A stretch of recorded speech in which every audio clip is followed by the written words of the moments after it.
operation of the Superannuation Industry Supervision Act? Is the... So it's split across two groups. So we won't try and duck the question. We deal with the super aspects that relate from the losses, third and first shield and first gun, so more the platform operators. Okay. Issues around misses, issues around lead generators is probably more sitting in markets group as part of the financial system division. Okay. No, well, I'm keen to pursue the first element though. Okay. So I understand Net Wealth has written to the Assistant Treasurer seeking compensation under Part 23 of the Superannuation Industry Supervision Act. Is that correct? That's correct. When was that letter received? Oh, Ms. Ruth. 24th of October. 24th of October. And what's the quantum of investors or loss under Net Wealth's banner, if you like, that would potentially be eligible under the scheme? How many people, investors, and what size loss did they identify in that letter? I don't have a letter with me, Senator. Apologies. I don't know whether Ms. Moore has more details, but... I've seen a figure quoted publicly of, I think, 1,088 victims, $101 million in loss. Is that correct? That's just in public reporting. I'm not... We do just need to be careful because the consideration of the application is confidential, but we'll just see if Ms. Moore has any information that is public that she's able to share. Yes, Ruth Orr, Assistant Secretary, Member Outcomes and Governance Branch. Yes, the figure is around $100 million that has been... Okay. Yeah. And are there other APRA-regulated super funds that are potentially eligible under this scheme? So funds in an analogous position to Net Wealth, and have you received any correspondence, or has the Assistant Treasurer received any correspondence from them? So I'm not aware of any additional correspondence being received, but any APRA-regulated fund is able to apply for consideration under Part 23 of the SIS Act, but in order for an application to be determined in favour of the applicant, a number of conditions need to be met. Okay. Would you mind just, I'm sort of broadly familiar with the provision of the Act, but would you mind just outlining in broad terms those conditions that would need to be met? Certainly. So in order for the Minister to make a determination, he needs to be satisfied that fraud has occurred that has resulted in a loss to the entity, and that as a result of that fraud, the entity is unable to meet redemptions for members. The Minister also needs to consider that it is in the public interest to make a determination in favour of the applicant. And when you say the entity is unable to meet the redemption of its members, is the entity here Net Wealth, or is it the managed investment scheme? The SIS Act applies to superannuation entities such as Net Wealth. Such as Net Wealth, okay, so that's the question. And you also mentioned the public interest test. Do you mind just repeating that? Yes, so as well as the two limbs needing to be met around fraud and inability to redeem members' interests, the Minister also needs to satisfy himself that it's in the public interest to grant funding to an entity. Okay. And so that letter you said was received on the 24th of October from Net Wealth. Where is the Treasury up to with providing advice to the Minister on a response to that letter? So, Senator, sit back because I can't see. Yep. It's a bit rude. Senator, the Act requires the Minister to seek advice from APRA, and Treasury has been engaging with APRA in order to provide advice to the Minister on the application. Okay. Sorry, I'm going to have to sit here because for Hansard purposes. Has any advice been provided to the Assistant Treasurer yet on a response from Treasury and APRA? Yes, we have provided advice.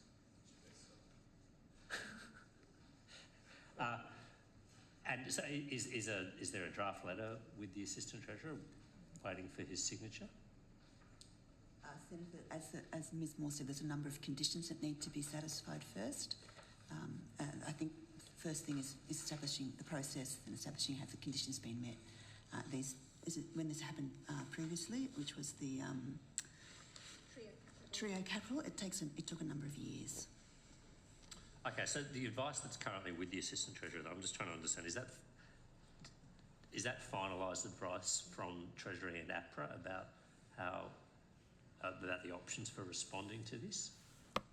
The advice that's with the Assistant Treasurer is around how to move through the process of considering all those factors that Ms. Moore has outlined, and the steps that kind of should be taken to do that. It's not advice about whether or not the claim should be approved or not. That is, as Ms. Brown has mentioned, that's some way down the track. Okay. And when was that advice provided to the Assistant Treasurer? I don't have the date with me. Could you take that on notice, please? Yeah, thank you.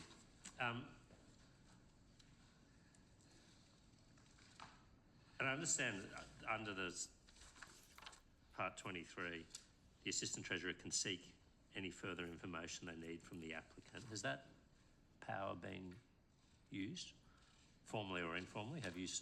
Has Treasury or APRA or the Assistant Treasurer's Office sought further detail from the applicant net wealth here? I think there's probably still a lot of the facts of this case to be established. ASIC and APRA, or ASIC in particular, taking regulatory action. And so there's a number of facts that still need to be established and found to be able to determine whether those conditions have been met. And Ms. Brown, you mentioned the Trio collapse as a precedent before. So payments were made under Part 23? They were. For the Trio collapse. How long did that process take? Ms. Moore might have a better memory than me. It was sometime. So it took around 2 years. The payments were made in 2012, I understand, and there was a collapse in 2009, 2010. And do you think that's a analogous time frame here? Was that quicker than usual, slower than usual? Do you think it would take something in the order of 2 to 3 years this time from the collapse to a decision? I think given the infrequency of the applications, which is a good thing, that they're infrequent, probably haven't got a benchmark. Each case will need to be determined on a case-by-case basis. But there's regulatory action being taken right now, which will help establish matters better. And with that Trio collapse, was that funded by a levy on super funds? There was a levy issued, yes. Okay. Would you expect to do that on this occasion, or it's too early to offer a view? You need to make a determination first before you then determine how it's funded. Have any superannuation funds been in touch with you or the Assistant Treasurer's Office or the Treasurer's Office to make representations on their views regarding a special levy? They haven't been in touch with me. Not that I recall. Are you aware of no communications? No. Would you mind just taking that on notice and see if you do have any? I'm happy to take it on notice for the Assistant Treasurer. All right. Thank you, Minister.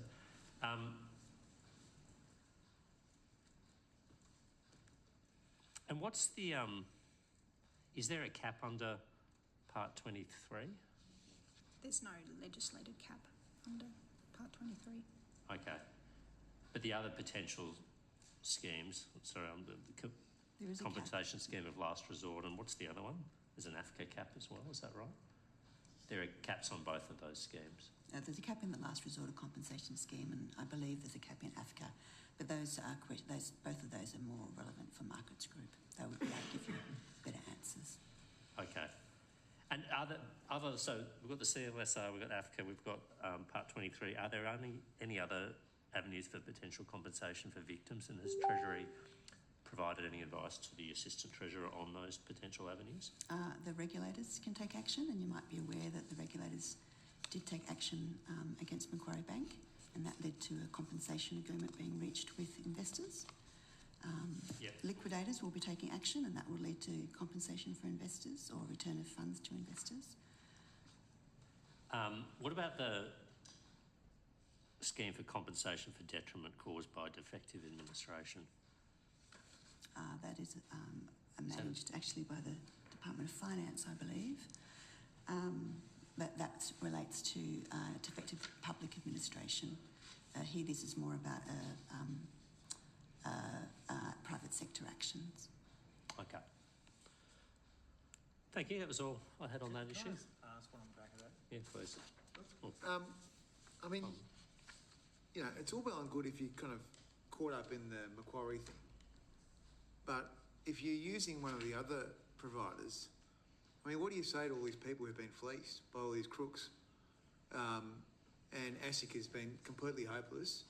You've sat on a report from the Senate which has recommended that you fix it. I mean, what do you say to all these people who've been fleeced? Minister.